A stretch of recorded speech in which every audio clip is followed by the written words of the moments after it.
municipalité vous remercie d'être présent ce soir au vernissage de Jacques Larousse. Donc Jacques Larousse ne se contente pas d'être un photographe de constatation. Il est dans l'investigation de l'image, dans la composition de la scène qui lui est offerte au gré de ses déambulations photophages.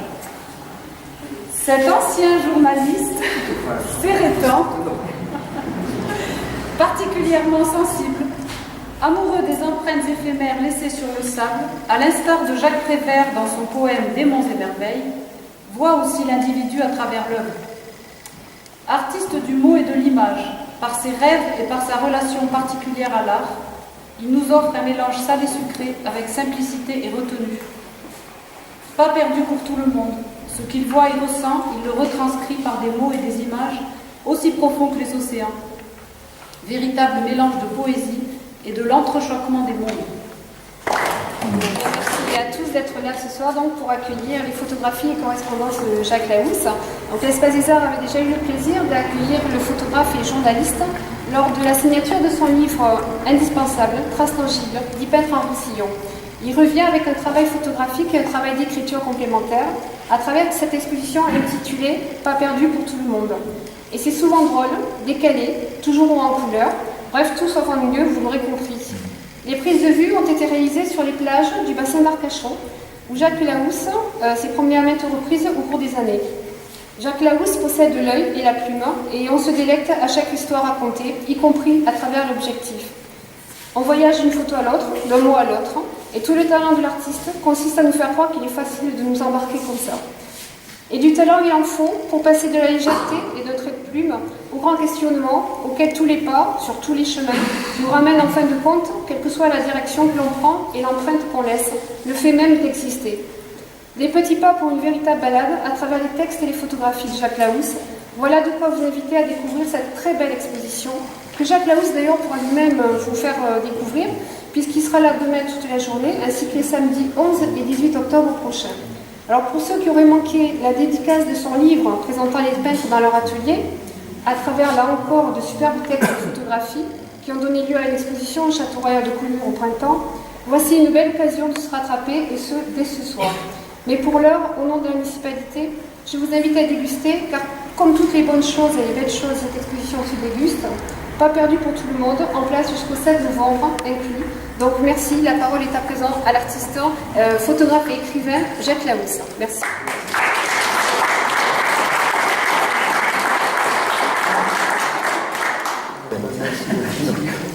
Voilà, donc aujourd'hui je présente cette expo qui s'appelle Pas perdu pour tout le monde.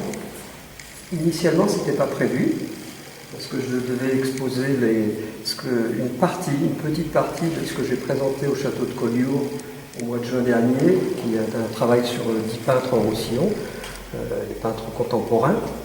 Mais bon, je me suis dit que ne présenter qu'une petite partie, c'était peut-être pas forcément judicieux, donc j'avais discuté avec Isabelle, et d'un commun accord, afin de tenir mes engagements, je lui ai proposé cette exposition que j'avais dans mes cartons. Donc tout cet été, j'ai passé mon été dans un atelier et j'ai fabriqué tout ça, enfin une grande partie de tout ça. Et voilà, donc ce sont des pas perdus. Alors c'est une histoire qui commence au début des années 2000, si je puis dire. Tous les ans, je me rends sur le site du bassin d'Arcachon, et notamment sur la dune du Pilat, qui est un gros tas de sable sur lequel on peut marcher, qui laisse plein de choses d'empreintes, c'est absolument merveilleux.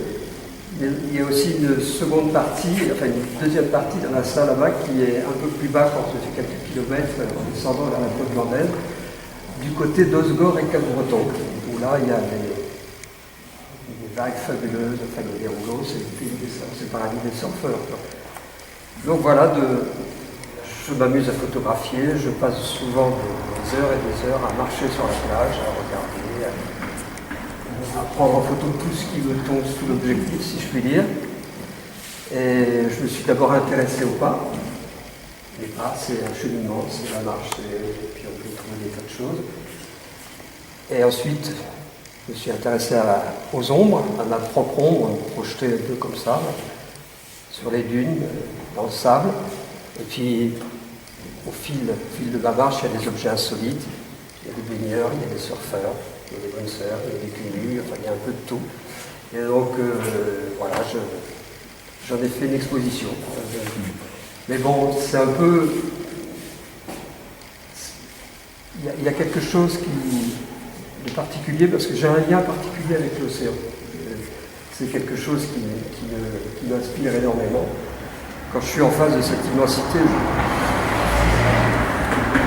il y a quelque chose qui vous transporte, qui vous pose des questions en même temps, il y a une réflexion. Enfin, c'est ce que j'ai essayé de faire sentir au travers à la fois des photos, mais également des textes, avec les correspondances qui jalonnent tout ce parcours photographique. Donc voilà, disons que j'ai quelques petits chatouillements existentiels de temps en temps, donc j'en fais part au travers de cette exposition.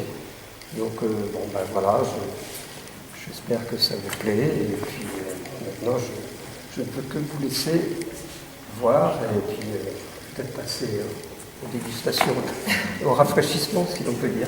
Enfin, je signale pour les gens que ça intéresserait que je dédicace le livre que j'ai fait sur les peintres, si ça intéresse les personnes. Voilà, enfin, en tous les cas, merci beaucoup.